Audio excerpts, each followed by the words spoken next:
Well, hello, my beautiful friends. Today we're going to do a lesson on what the ancients thought about the planets. Now, the ancients only looked at the planets they could see with their bare eyes. And that would be the moon, of course, the sun, of course, Mercury, Venus, Saturn, Mars, and Jupiter, in no particular order. And they looked at those for timing, for cycles. Of course, the moon, we see what cycle the moon is every night.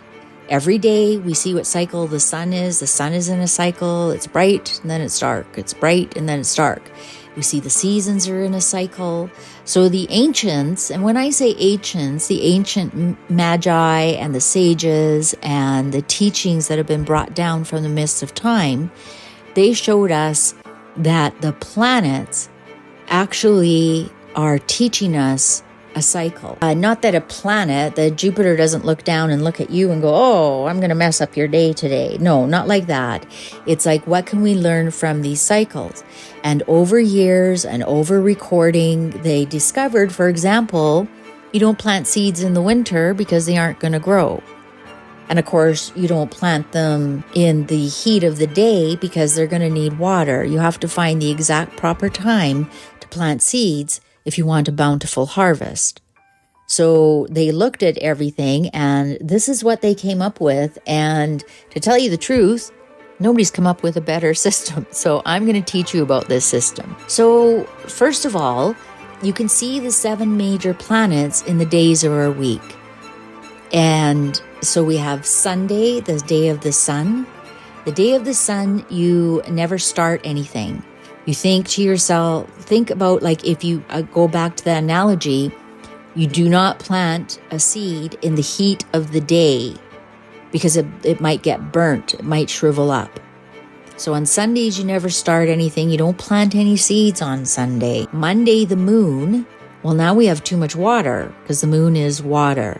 So again, you wouldn't plant anything on the moon or start anything on a Monday because the moon is a fast cycle. So now, if you wanted something to go by really quick, for example, maybe you wanted to start a diet and you want it over within a month, then yeah, I would start it on a Monday. But that would be a quick, fast diet that's over with. Don't sign any long-term contracts on a Monday because they won't last very long. But if for a short-term contract, let's say you just needed help in your house for a week, Monday would be the perfect day.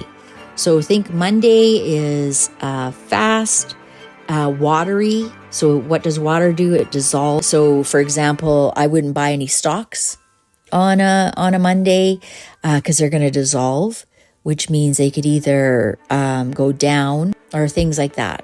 So Tuesday is Mars Day. And so this would be a day, and what's Mars? Mars is the planet of war. It's also the planet of energy. So this would be the day that you would work on things that create a lot of energy. If this is something that you have to, let's say you're cleaning out your closets, this would be a day that you would do anything that really requires a lot of physical strength. So yard work, this is a great day to do yard work. Cleaning out closets, doing physical, actual work around your house is a great day. Oh, I forgot to go back to Monday is wash day. That's why the ladies did their laundry on Mondays, is because the water element really helps get your wash done. And then on Tuesday, because it was Mars, is the ironing day, because Mars is the iron planet. That's why it's red, has so much iron. So you'd get your ironing done on Tuesday. And also that takes, again, a lot of work and heat. You need heat to iron. And Mars is a very hot planet. Look how smart all our ancestors were, that they matched up their chores to the days. And then we have Wednesday, and Wednesday is ruled by Mercury. And Mercury is the planet of commerce. It's buying and selling. It's things that are dual in nature. So buying and selling, and it's a typical market day. A lot of small villages in Europe still have their market day on Wednesday. That's when you would gather all your harvest on the Tuesday, because that's the day of physical work. And then on Wednesday, you'd come and take it to market to exchange. Wednesday is exchange. Wednesday's a good day for contracts as long as you know who you're dealing with. I would never deal with somebody new on a Wednesday for a contract, because Wednesday's also the day of thefts and thieves. It's the day of thieves. So I wouldn't deal with anything that was untoward or anything to do. So if you get a telemarketing on a Wednesday, just hang up. We should hang up most of the time, but anybody comes to you with any kind of buy my beautiful thing on a Wednesday, absolutely say no, unless it's somebody who you've dealt with for a very long time. Thursday is the day of Jupiter.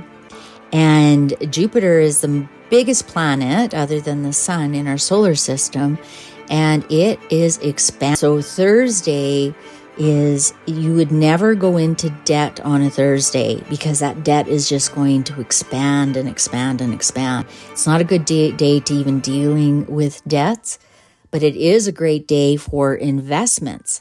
Thursday, that Jupiter expands things, so it's a great day for investments. I wouldn't eat a lot of really rich foods on a Thursday, because it could expand your waistline. I mean, if you had, it would be a great day if you're online and you want to go do some social media marketing and you want to expand your leads. That would be a great day to do that. But there are some things you don't want to expand, like debts and your waistline and anything wasteful, really, because that just means it'll just waste and waste and waste away. So just be careful what you want to expand on a Thursday. It's a great day to meet friends, because then you'll expand your friendship circle. Generally, anything that is fun, social, because you want to expand that, you want to laugh a lot. It's not a good day to anything sad that comes your way, because that sadness will also expand. So you just have to, don't read the papers, don't watch the news, because that anger will just expand. Just do jolly things. Jupiter is known as the jolly planet. Anything that's good and healthy, that's what I would do. If you want to expand anything good, Jupiter, Thursday would be your day. Friday is the day of Venus. And it's so interesting to me. We all call Friday the last day of the week. It's the fun Friday. After work is, everybody can't wait till after work. And Friday is a very social day, as you notice, because Venus is very sociable. It's luxury. Venus doesn't like work. Venus likes luxury. It likes beautiful fabrics. It's a great day to go shopping. Really great day to go shopping. You'll find that, you'll be attracted to what fits you, what looks good on you. It's a great day to get your hair done, for example. It's a great day to invest in things like artwork or luxury jewelry. Friday would be the day for that, but it's mostly social. Venus loves social, and Venus also rules wine. And so it's a great evening to have a few glasses of wine.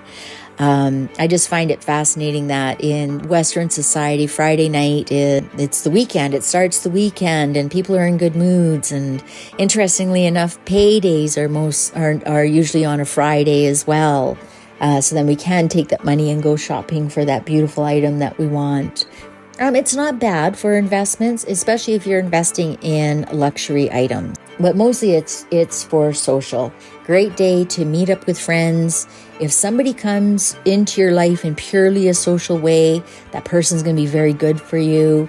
Great day. It's an excellent evening to go out on a first date or dating at all.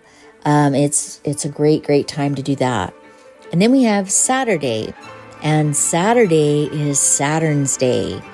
And Saturday is a day of, can be good or bad depending on your karma. It's a day that a lot of people clean the house, get their chores done, go shopping. They've got a big long list of things to do around the house, fix this, fix that.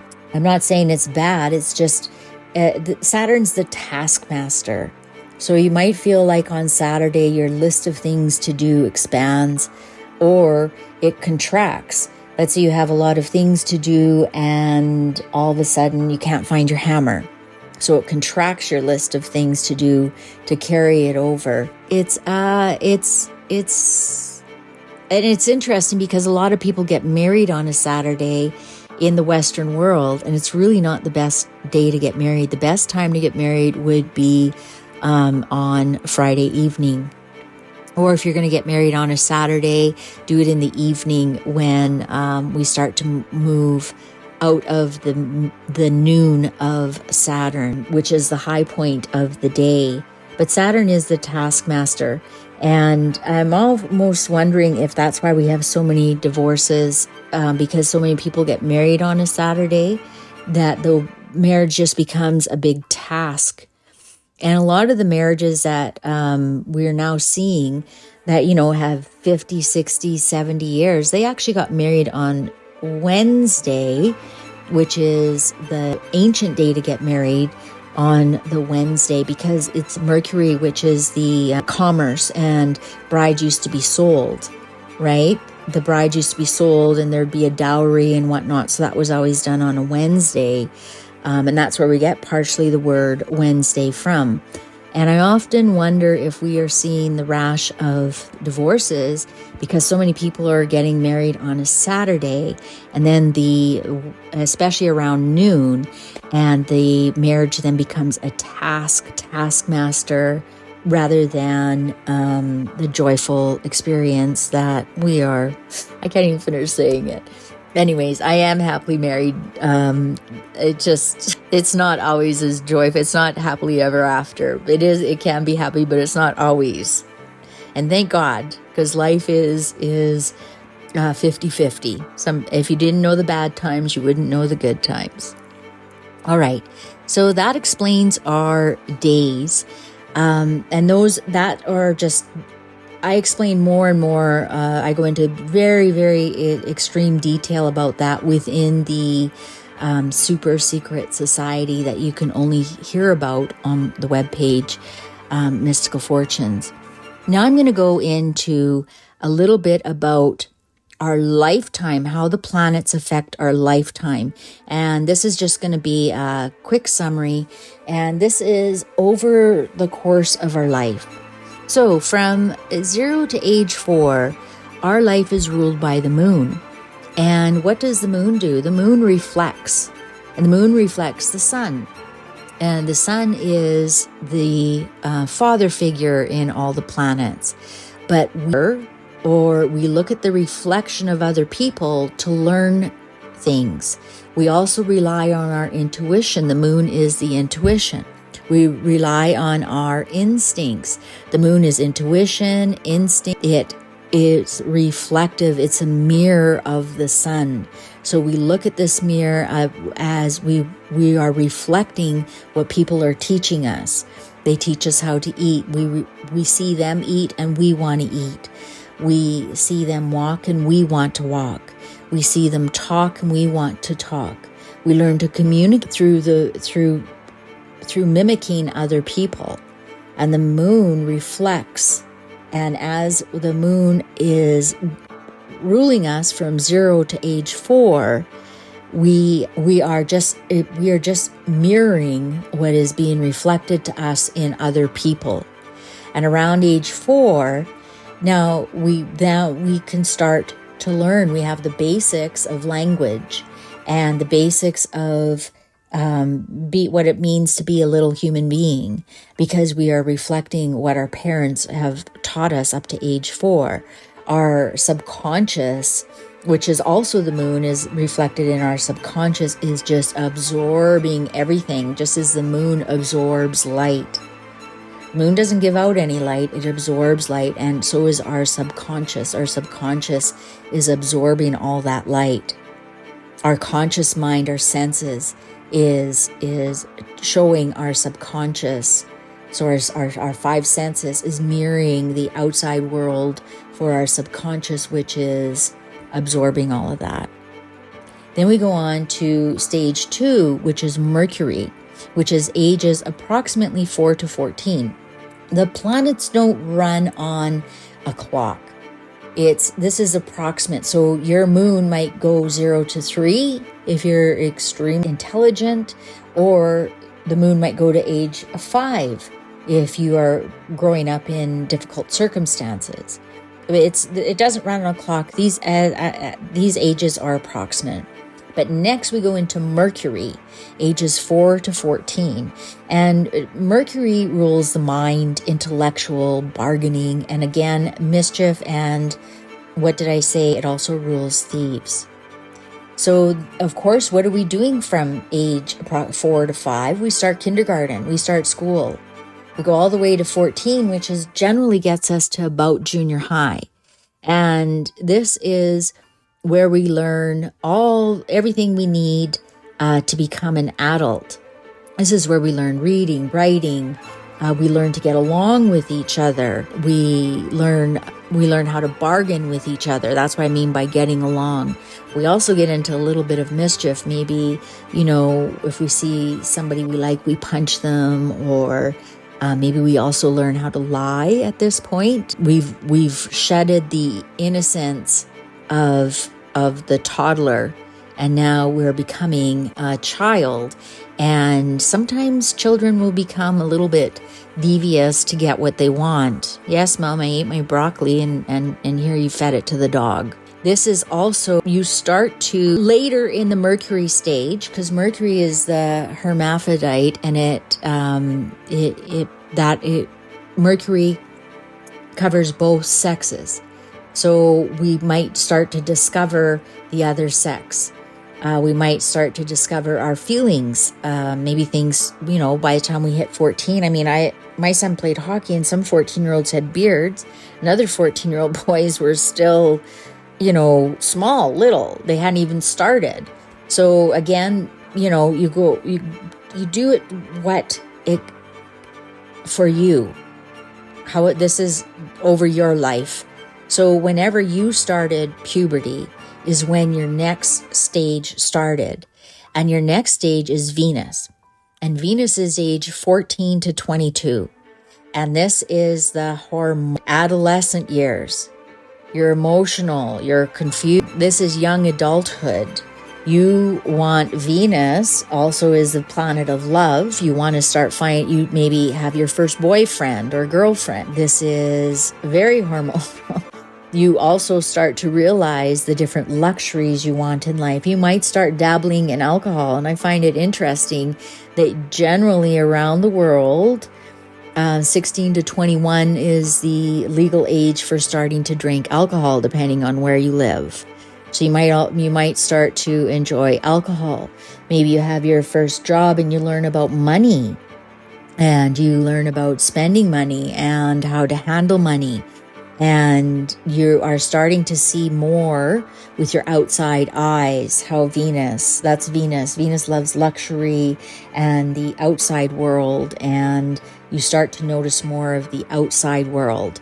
And you think about it, when you're 7 or 8 years old, somebody could tell you the name of the car. And unless that's a big part of your life, if your parents own a dealership or something, you wouldn't really know it. But by the time you are in your teens and somebody mentions the same car, you might have an opinion about it. Maybe you know what that car is. So you start to notice the luxuries. It's the concept of beauty. And it's your worldview. When I'm talking about your eyes, this is the most formative of all the stages because it sets us up for what we become an adult. This is a young adult. Until you're about 22 or so, you're still considered an adolescent in some respect. Yeah, but it just really gives you a sense of what's to come. Maybe you might even start dabbling in drugs now. If you're having problems with your hormones in your adolescence, or you've come from a very disruptive home, but it's very vital that a positive self-image be nurtured during this time. Because if it isn't, it can linger for decades. Your subconscious is solidifying right now. Your self-identity is solidifying in these adolescent years. And if you don't solidify this could linger for decades even. You could live your whole life with this if you don't get a handle on it. This is also maybe the first time that you fall in love. And it's very interesting. The ancients always felt if you weren't married by 25, they called you an old maid. They wanted, back in the societies when you were given as a dowry to somebody, it was you were given as a dowry usually around age 14, around the time you were eligible to start having babies. It's a very, very important, the Venus adolescent time. The next period in your life is the Sun period. And that's generally between 22 and 41. And this is our time to shine. The solar power is now coming out, and we are shining in the world as adults. We are probably done school or education if we went to college. We are starting to feel more like a grown-up. We either leave school or we leave home. Between 22 and 41, we get married, start a family, look around our surroundings. The Sun also nurtures, so this is when we nurture a family, we nurture children, but it also can be a time. What else can the Sun do? It can scorch, it can be intense, and it can also be lack of consideration for others. So if we don't have a well-developed personality, the Sun period will rear its ugly head. This is when we can become more concerned about money, or more concerned about alcohol or drugs, any other kind of luxury.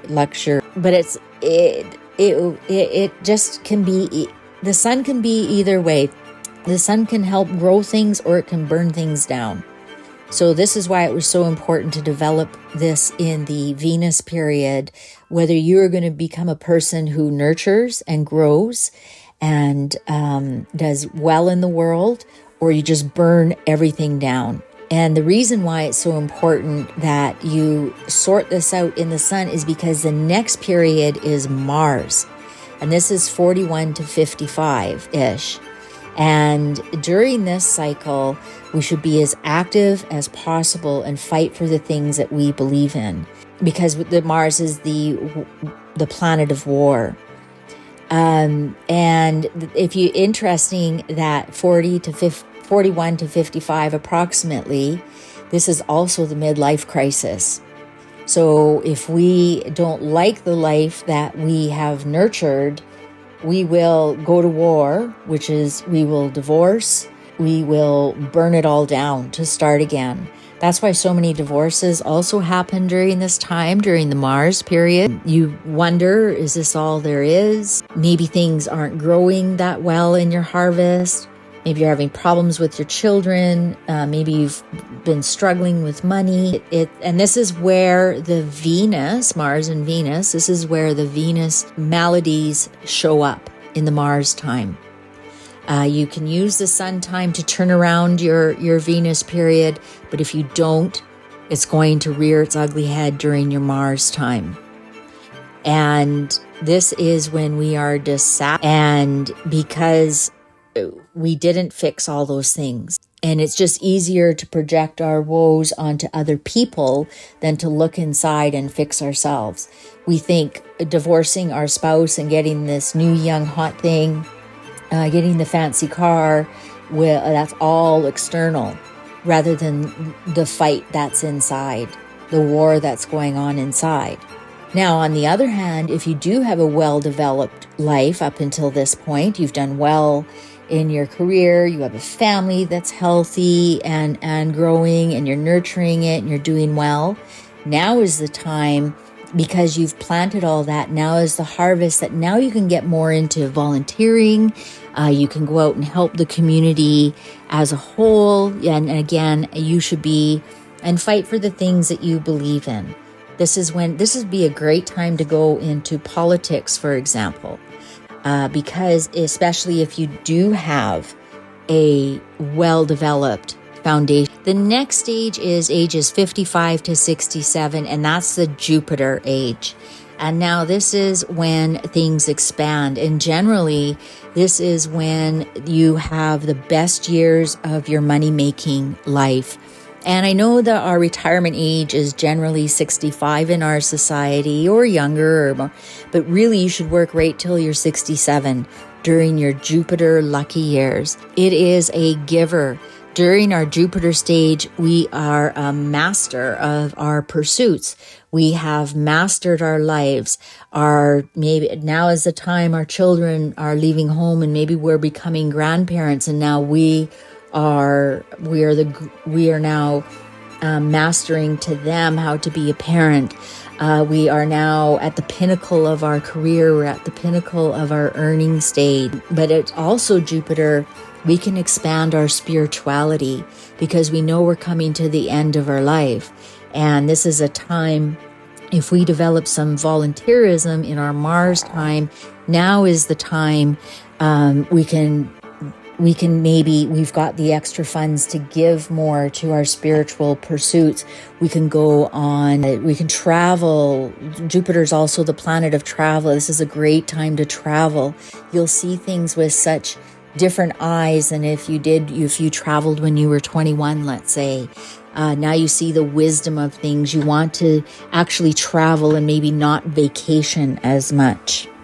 But yes, if you can work till 67, this is the pinnacle of everything that you've worked for. This is also a great time to switch gears if you wanted to, because you've got 55 to 67. Maybe you aren't happy with the career that you did. Well, this would be the time to actually switch it, because that whatever you start new will expand, right? Jupiter is the planet of expansion. But on the other hand, this is not a great time to go into a lot of debt. That debt will expand and you'll carry it on into your retirement, and you do not want to do that. You do want to set up your retirement funds, and this is a great time because you'll have the wisdom of what to invest in. So from age 67 on is Saturn. And this is actually, Saturn's also known as Kronos. And in a lot of the mythology, Kronos, of course, ends the year to begin again with the new year as a baby. And he carries the scythe with him, and death carries the scythe. And this is when we experience our true maturity. We experience the end of life. This is when we become sages for other people. And we become, this is the Hermit card. This is that you become the sage. This is the time where you go within and you review your life. And this is a chance, Saturn gives us a chance to maybe make amends, to fix some things that aren't going so well. We also become Saturn because it contracts. We don't need as much to live on anymore. We don't need as much food. We don't need as many things. We might find this is a time that we downsize. We get rid of a lot of things. And it's just a time to wrap things up, is the nicest way to put it, really.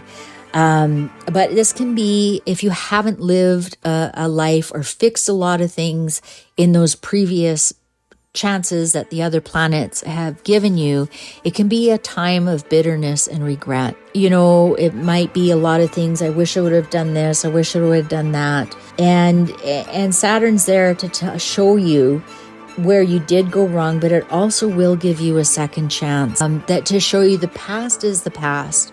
And you do have, it's giving you a little bit more time to make amends. And it also gives you the time to embrace your Saturn stage without fear, and to review your life without regrets. and know that the cycle will continue, that Chronos shows you at the end of one life begins a new life. And it's the promise of reincarnation that you'll come back and do that all again. But that's for another time. But anyways, that is your life, the planets, how the planets affect your life. And again, that's just general years. And the planets don't run on a clock.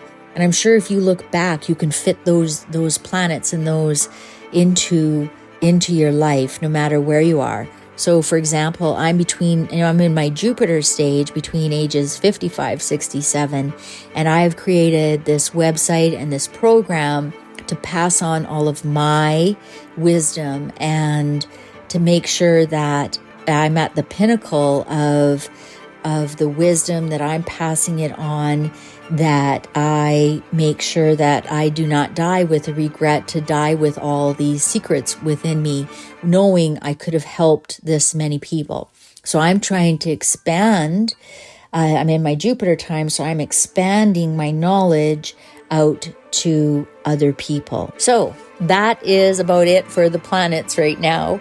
Of course, I go into much, much more detail about these within the group, within the studies. And I hope you enjoyed this. If you'd like more information, please feel free to email me at podcast.com or go to the website, mysticalfortunes.com, and hit me up on social media. Be social. Say hi. I'll follow back. Thanks for listening. Take good care.